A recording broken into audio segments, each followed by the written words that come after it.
everybody, it's Jessica with Fantabulosity.com, and today I am making my husband's favorite cheeseburger. And what's so funny about it is it's so easy, but for so long I've made them what I consider the wrong way.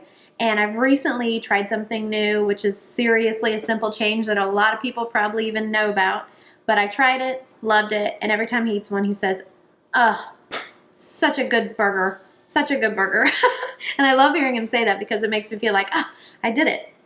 Now, a lot of you are probably like, Jessica, it's a simple cheeseburger. Like, what do you mean? Why is that difficult? And I'm not saying it's difficult, but for so long, I made them so bland and so dry and just bleh. So today I'm going to show you what I do that makes my husband go, such a good burger. So it's really simple. I have my electric skillet hot. You may even be able to see like the smoke coming up from it. I set that on about 350 and I get that going, make sure it's nice and hot. Then here's the thing that I do that makes it go, oh, Jessica, it's a good burger. I've recently fallen in love with butter. So yes, Paula Deen, you could not speak truer words, honestly, about butter. And for so long, I used things like margarine or even Pam cooking spray. Like, I know that's convenient, but the taste of it, I didn't realize how big of a difference it made when you use actual butter instead of like Pam on something.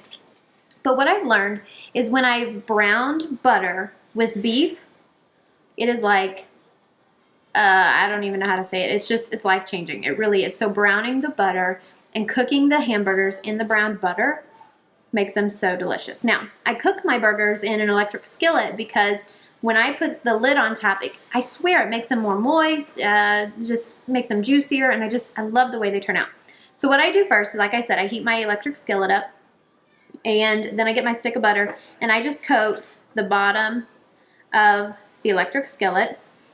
And sometimes I'll just cut off a big chunk of butter and just put it in it and let it melt itself, and then just go like this.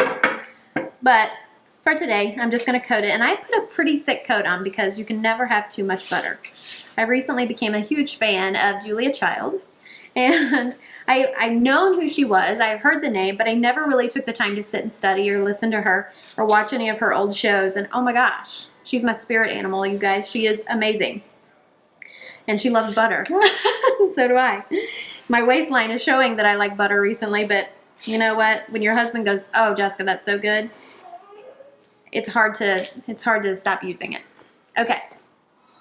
So I just coated the bottom of it like that. You can kind of see it. And I'm going to let that brown while I get my hamburger ready.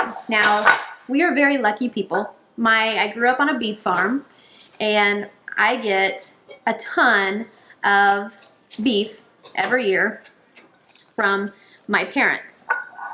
And this is just, whereas your packaging may look a little different because you may get it in the store, ours comes in little 1-pound bags like this. So if you're wondering what in the heck it is, that's all it is. I'm spoiled rotten because the beef is always so good, and anytime I have, oh my gosh, anytime I have like store-bought beef or anything, it's just a world of difference. There's just something about it. So if you ever get the option to buy a cow, a beef or whatever and have it processed, I totally recommend it. Okay, so while that's browning, I'm getting my beef into a bowl, and I have my rag here because I didn't like the raw meat. I didn't want to have to go wash my hands. I simply just put peppercorn. I grind my own peppercorn with my little bitty McCormick mixer. I know it's nothing fancy, but it's so much better than just table pepper, I think, just black pepper. And I put a little bit in it. I would put more if it was just my husband and I eating this, but it's my kids, so I won't put too much. Next, I put garlic powder, and I'm not stingy with it. I love garlic powder. And then simply just kosher salt. Just a pinch. How much? I don't know. I don't know how much it is. Just, oh, a big pinch. I burnt myself a little bit. That happens. Almost every time I cook. Okay, so I just mix that in with my hands. I get my hands all in. I feel like it just mixes it in a little better and just works it in better than like a spoon or a fork or anything. So I just get my hands dirty. All right. My butter is looking nice and brown, so it's ready. Whoop! I'm flying it everywhere too. Okay. Something I learned from the Pioneer Woman is how to make a hamburger patty with your hands. And although I still think she's better than I am with it, I'm getting better. I roll it into a ball like this, and then I press it down, and then I use my thumb to mash and even out the edges. Now the buns that we're using today are really big. So as you know, when you make a cheeseburger, it tends to shrink. So I like thick burgers, and trying to make them thick but big enough to fit on the bun can be totally difficult. So it takes a little work. Now, I usually press down in the center just a little bit so all the juices flow to the middle and not off the side and out into the pan. And when I do that, I touch up the sides, because what I'm doing is I don't want it to break off and little bitty pieces flake off and have it fall apart. Okay, so it's a beautiful burger. It's gonna shrink a little bit, but that's okay. So I go ahead and place that one in, and I let it start cooking. I did press down in the middle a little bit more. Now it's ready for the lid. Careful, baby, this is hot, okay? I'm gonna put this on it, and I'm gonna let it cook just a little bit.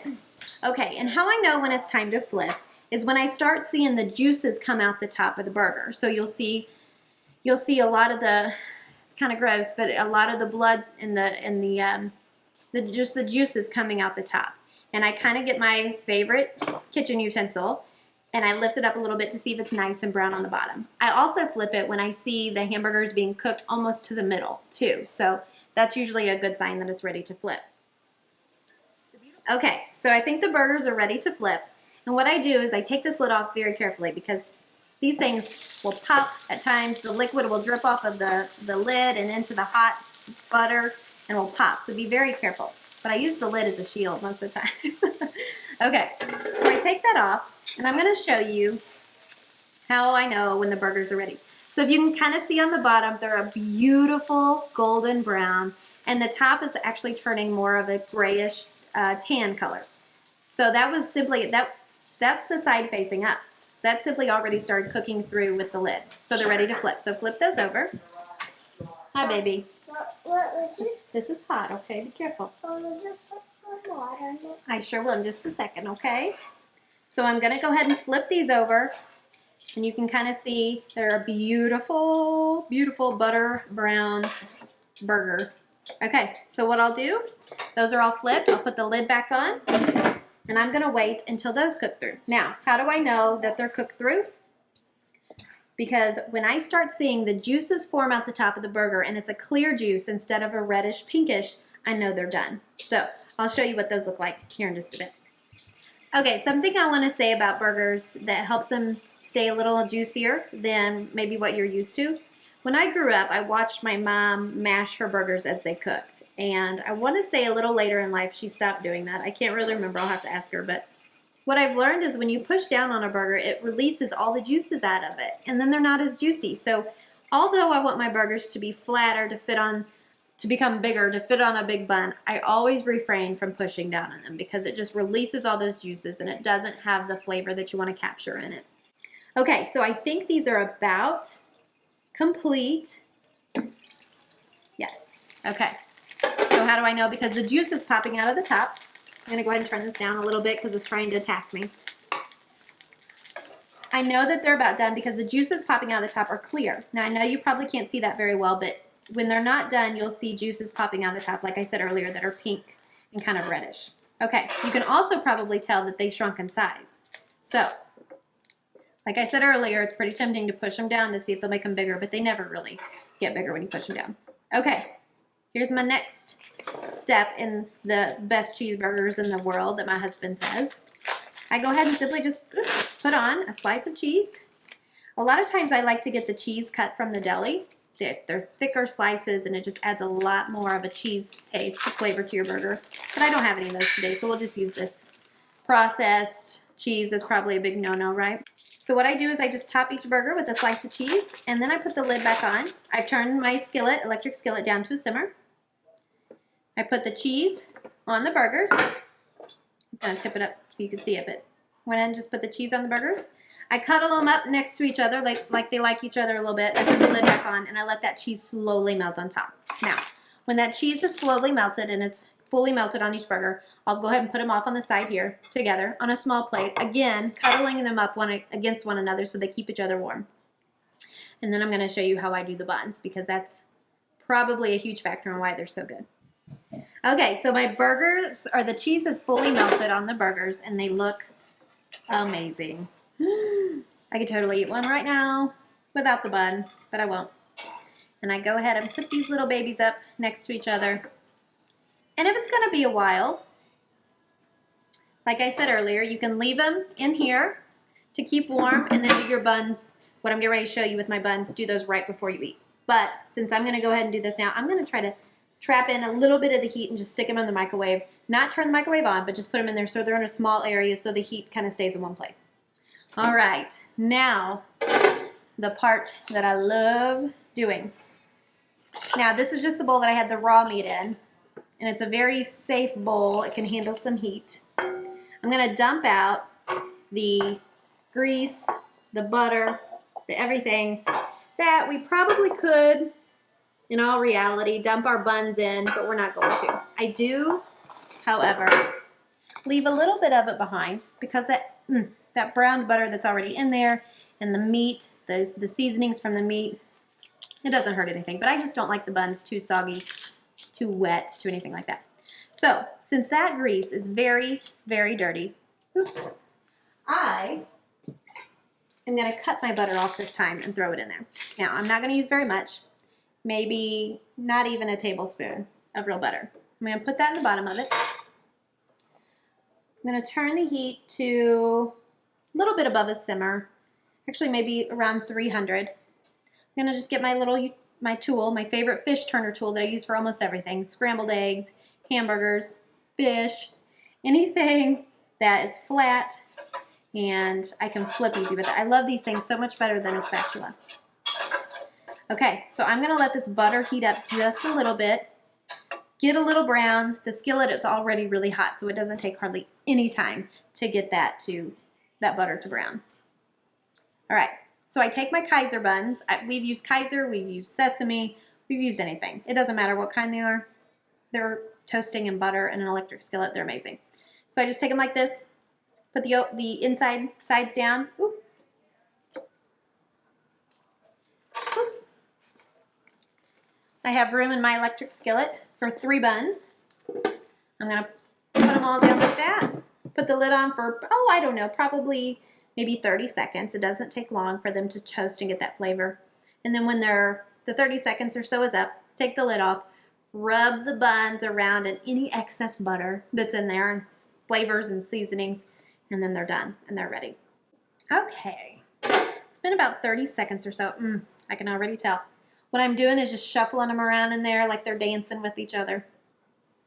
And you can see there has a little bit of the browned butter, a little bit of the hamburger pieces, the seasonings. And then I lay them on my tray. Actually, it'd be a lot easier. I pick them up and look at the underside to make sure I didn't miss any areas really.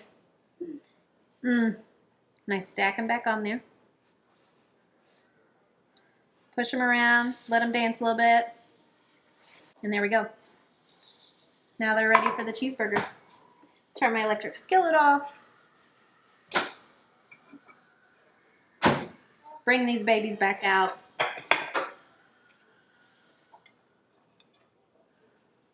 Grab my toasted bun. I usually make the burgers for my husband and kids too. You know, kind of gives it a little bit of a wow factor. It's already on toasted bun. And there you go. That's it. Put your tomato, your ketchup. My favorite cheeseburgers are red onion with lettuce and mustard. It's so good. All right, guys, that's it. It was an easy cheeseburger tutorial. Just a couple little things, the browned butter, the electric skillet, just a couple things I do to make them a little more juicy and a little more tasty. I hope you enjoyed it. See ya.